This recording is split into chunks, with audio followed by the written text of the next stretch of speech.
Hello, teachers, and thank you for joining this live streamed community event on the Teaching English Facebook page, brought to you by the British Council.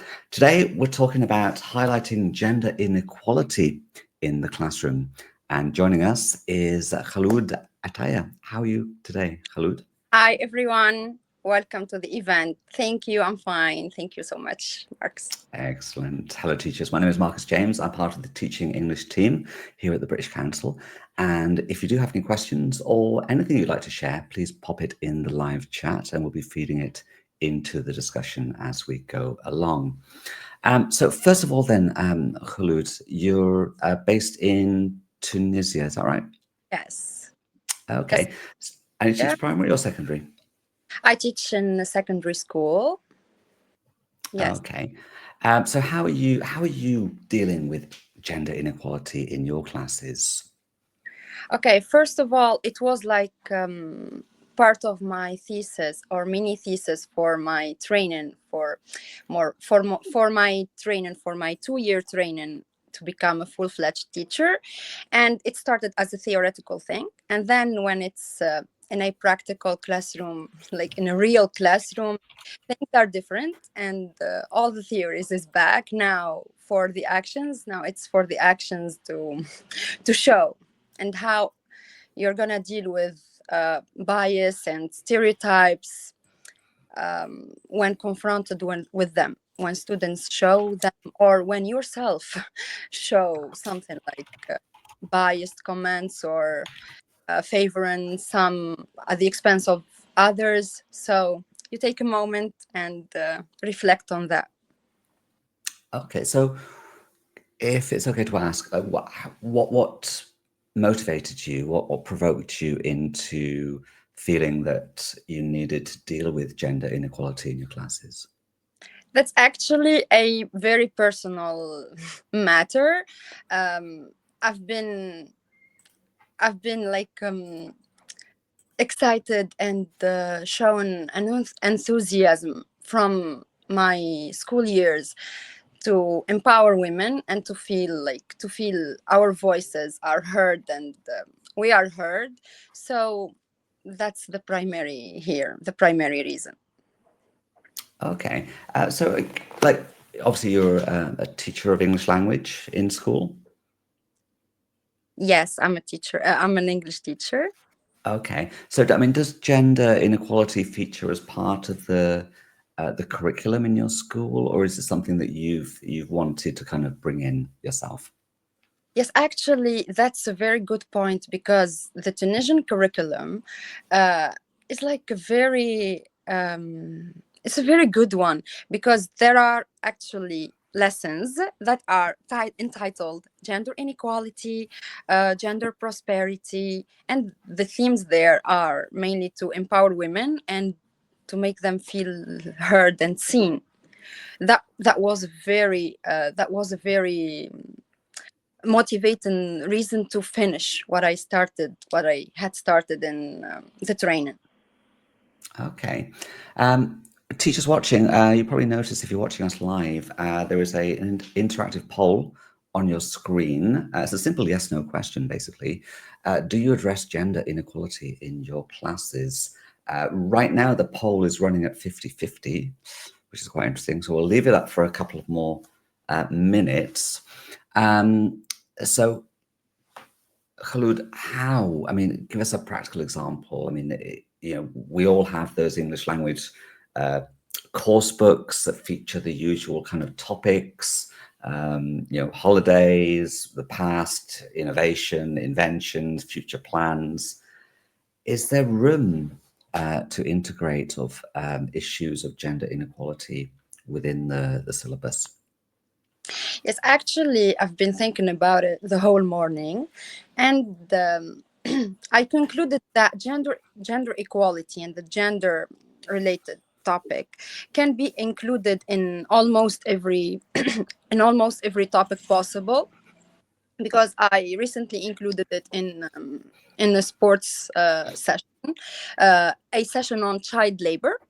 I gave them a chart, and they were they were comparing and contrasting the rates between child labor as when it comes to girls and child labor when it comes to boys. So we ended up using the comparative and the superlative forms. So we used the grammar in context using this model, and the lesson had nothing to do with gender. I just added like few charts and few statistics from the UNICEF and any other possible statistics I found online, and I turned the lesson into I turned it into a gender fit lesson.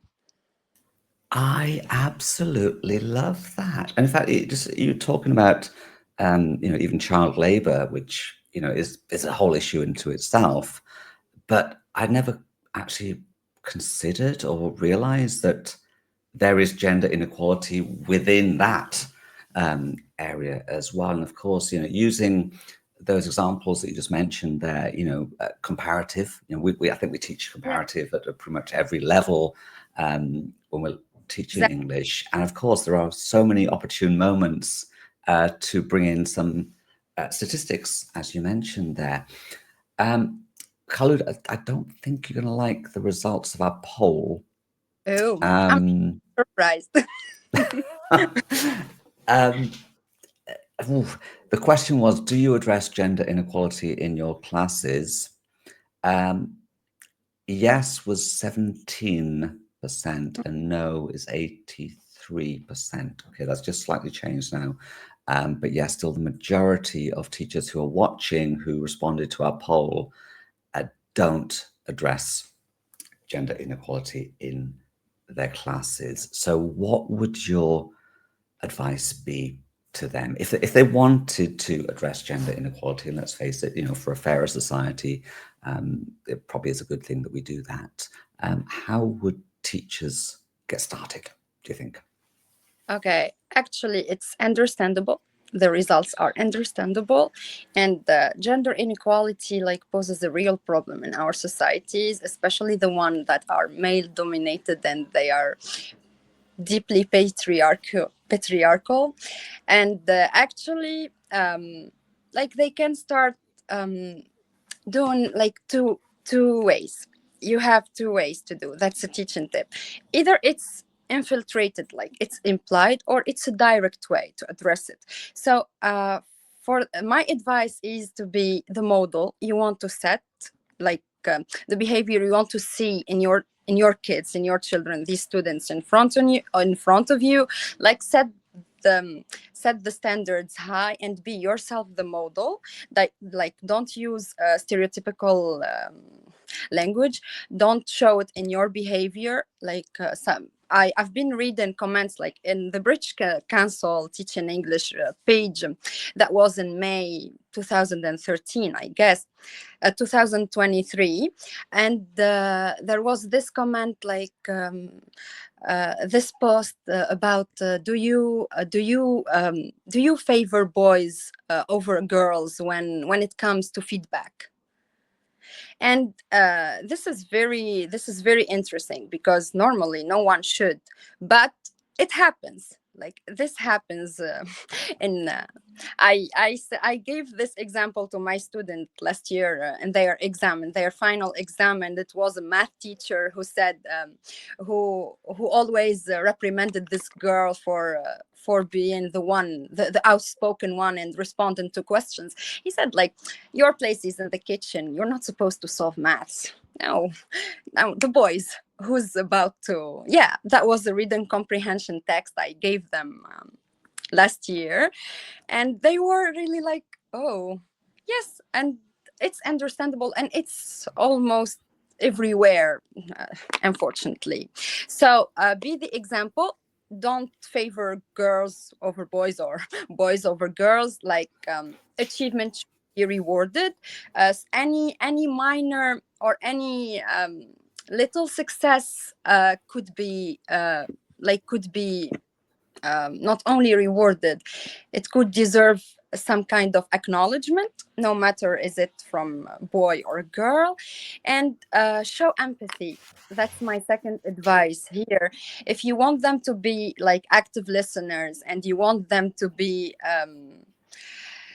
not to favor any one of their friends on the basis of gender, of course, like, be the one who doesn't do that.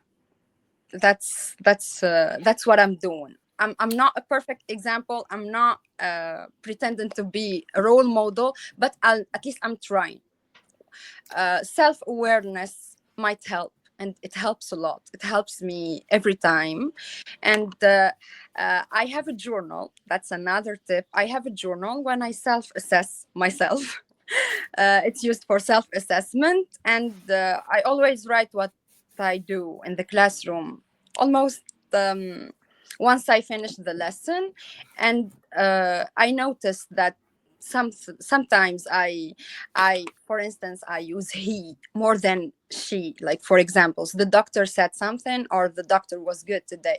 He was like, and this is the first like pronoun that pops up in my mind. And then, well, the doctor could be like a female doctor too. And this is the exercise Absolutely. my students. This is the basic exercise I give them. Like, I always say, the teacher is smart something, fill in the blanks.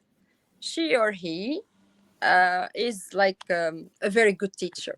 And the first thing that pops out in their minds too is he. And here, like, pause, let's have a pause. It can be a she. Yeah. Yes.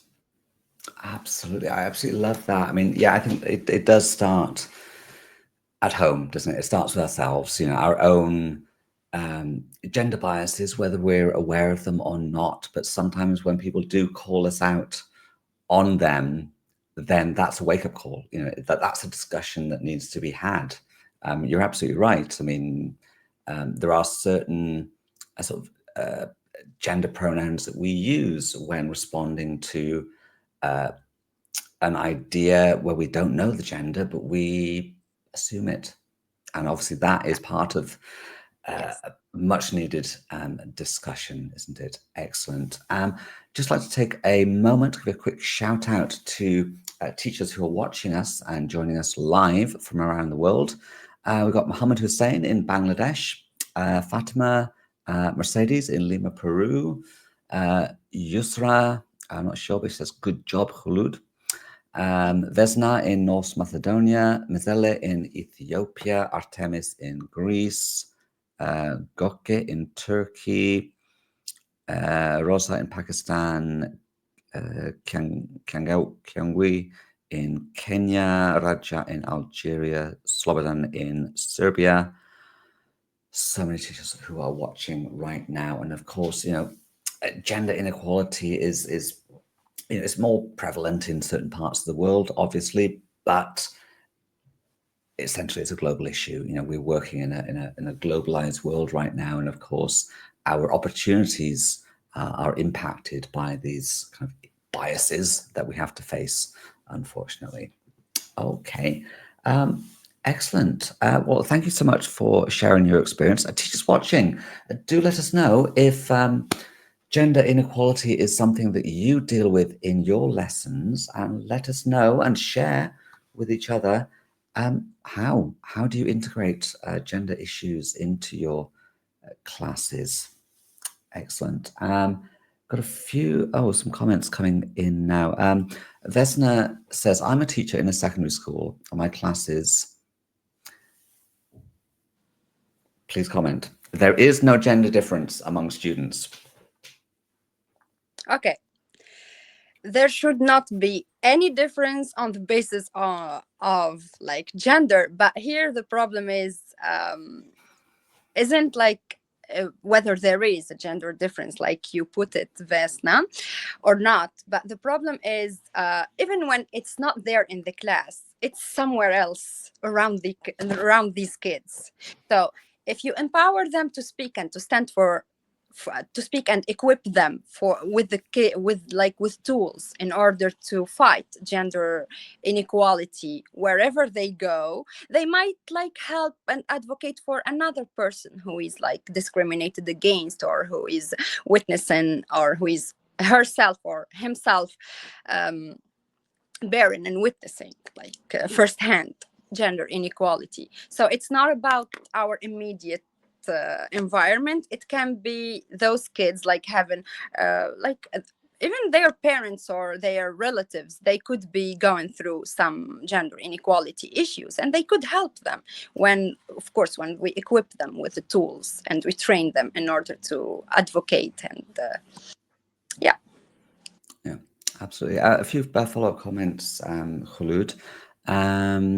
There's one from Mohammed, no, sorry, Said, who says, I do teach gender inequality or gender issues when I teach the Victorian era. So clearly, I think Yeah. Saad, am I pronouncing that right? Saad. Yeah, it is. It is something that is more kind of clear when you're looking sort of historically, but of course, it still does exist, though, doesn't it? Yeah. But not as visibly, maybe. Yes, maybe. Yeah, it's becoming more subtle, or if we put it this way, it's becoming like a systematic one. Like no need to say this is gender inequality. It is gender inequality, and no one claims it. Like no one maybe finds the courage to say it, or no one is equipped with the tools to detect it, because it's subtle, as we said, as you said, like, or it's applied or infiltrated in our everyday, and you can't spot it, like. And act upon it. This is the problem, I guess. We should act upon it. Of course, we should detect it first, and we should act upon it. Like in the classroom, we act upon it. We bring the topic, like we bring out this discussion, and I myself build upon it. Like I build activities like role plays, debates, and especially role plays and debates. This is my two favorite things, in order to encourage talking about this problem and fighting it. So I just checking over the comments, Khouloud, and I think we've kind of got two different strains of conversation. So there are a few comments from teachers who are sort of talking about the classroom environment and how we treat all genders within our class. But of course, today we're going beyond that, aren't we? We're talking about, the representation within society, the opportunities for learners of all genders in our classroom, and of course, that it's they're connected, yes, but how do we sort of go beyond treating our own learners differently from encouraging society and raising awareness among our learners that there are some inequalities beyond our classroom. So our classroom might be equal, but outside the classroom, we may come across some of these sort of discriminations. It's actually, let me comment on this, Marcus. It's actually, let me go back to your first comment. Like, how can we incorporate gender inequality in a session, in an English teaching language session? And here I told you that it can fit in whatever session, because gender inequality can be infiltrated in any subject possible. Like for instance, here you said it's not only in the classroom, it can be outside. Here we can present like students with with the topic of media representation of women throughout history or throughout a certain period, and let's have a moment and develop our critical thinking and analysis in order to detect how is women perceived, or how is woman depicted in media and throughout the different media. This is one of the possible topics in which gender inequality can fit, and it's not related to the classroom. It's everywhere, on our TVs, on our mobile phones, on our Facebook. It's almost in every outlet possible here. And not only you said that it's maybe it's not the class in the classroom, it's outside. Maybe we teachers don't see that outright in the classroom. Maybe it's in another class, it pops up in another class. You see, it's not like it's not necessarily something visible to us. It's there, and we should act upon it. Absolutely love that. It's about sort of being proactive, taking that action, addressing things, inequalities, injustices when you come across them and not ignoring them. Absolutely love that. There's a few comments I'd like to sort of pull up right now. Some from viewers who are watching us right now live. Raja says, give a chance to everyone. I like to address them with you, but explaining a lesson or speaking in general, I include myself, and using that kind of more inclusive we. Absolutely love that. Going back to this comment from Saad, I think it's a follow-up comment. I teach at university, and when I teach them about the Victorian age, gender issues are explained. The Queen was a woman, but forbade women from going out, except if accompanied by a male. Okay, so that's an interesting one. Yusra says, girls are good at languages and boys are smarter when it comes to sports and maths. You've not seen my report card. This is a very common stereotype. Yes. It is. To delve on this, please, Marcus. I have a lot to say on this. So do I. You should see my report card. It reminded me of something I did myself. I made the mistake. I admit.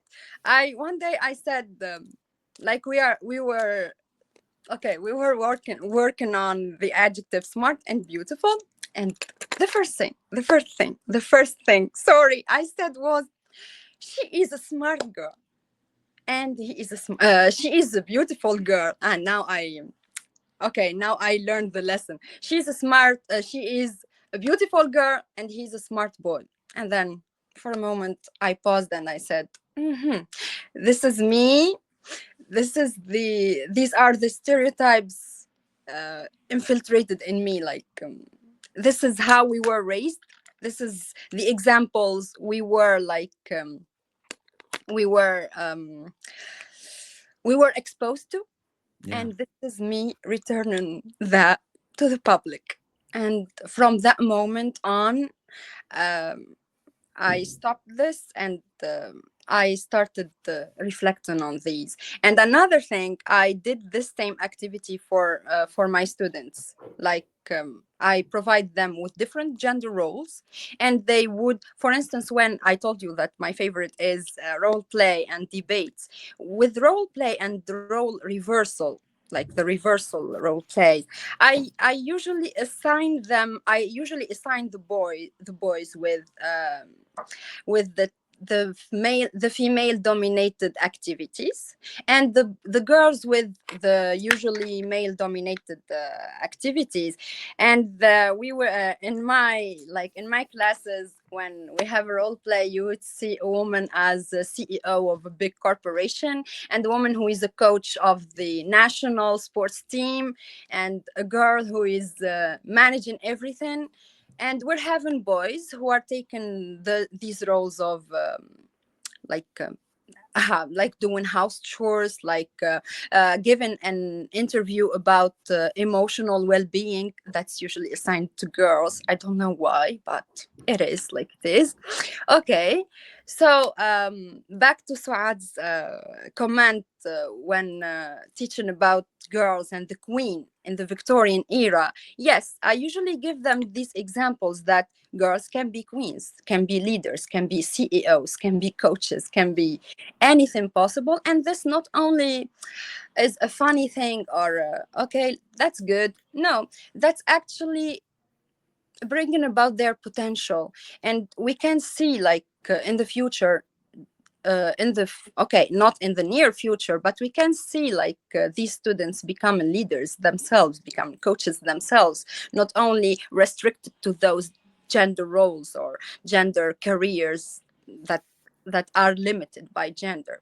So these activities, actually, what we do in the classroom, has many like they have many horizons, and they can impact their future. So it's a Mm. long-term process. It's a long-term activity.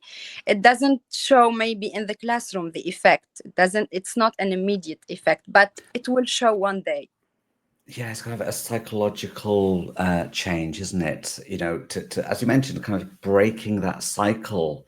If we've kind of always had these stereotypes, and you've inherited them from the previous generation, you're likely to then sort of pass that down to our students, the next generation. But in order to, you know, kind of make things more possible, we need to sort of reflect and kind of break that cycle. So absolutely, you know, I think you're right. It does start with our own kind of recognition of our own, you know, inherent biases, and you know, it's not a comfortable thing to address, but you know, it can have such a positive impact. Yusra, thank you so much for your comment there, to sort of provoke a bit of a well-needed debate there.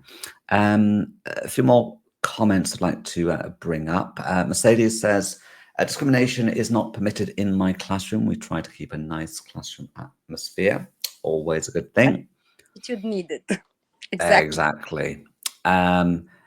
Gofrane says to label it. I'm not quite sure what we're referring to, but yeah, I mean, when we're talking about sort of issues and discrimination and sort of injustices, you know, we do essentially now have a name for everything, and I think that's part of the process that we need to sort of move forward with. So at least when we name something, then we at least can recognize that it's an issue. A friend Sardback. Today we received similar salaries. That's good. That's progress. That's not come from nowhere.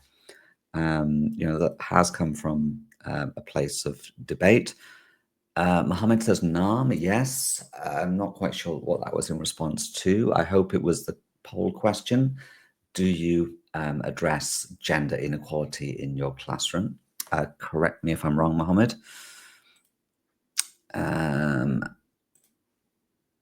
Saad, you're a busy viewer today. Women today can vote and have the right to keep their heritage, but in the past they did not. That's a good point, isn't it? It's so as part of our highlighting the gender inequalities, but that's quite negative, isn't it? But actually to focus on the positive, like how much progress we have actually made in a relatively short time. I mean, a lot of countries, it's been within the past century that women have been allowed to vote. Yeah. Okay. Actually, you see, everything can start in the classroom. Everything, when with one just activity, with one activity, we can change a whole generation's point of views, and yeah, we could do the change. That's right. I mean, we are, you know, we see this phrase used quite a lot on social media, influencers, but we are influencers, aren't we? Yes, we are. Definitely. Okay. Yusra, girls pay attention more to their looks, fixing their makeup and clothes, but boys rarely do about their physical appearance. I think that's maybe a stereotype, isn't it? Yes, exactly. We Okay. could work on that stereotype in order to deflect it and debunk it with examples and activities in our own classrooms. Yes. Yes, absolutely. I mean, Can yes, I interrupt, we can have it like a prompt for a debate, for a classroom discussion, and we throw the ball for the kids, and let's hear out what can you say about this. do like that. Yes, challenging these stereotypes. Voilà. Absolutely. Okay, love that. Um, Rosa says discrimination is not permitted in my class in studies, but our religion and culture, we respect females. My students mostly asked why. Good question. Why there are more male Nobel Prize laureates than female? Actually, we've had a bit of a discussion on the social media sites of teaching English recently, not just about Nobel Prize winners, but also figures within history.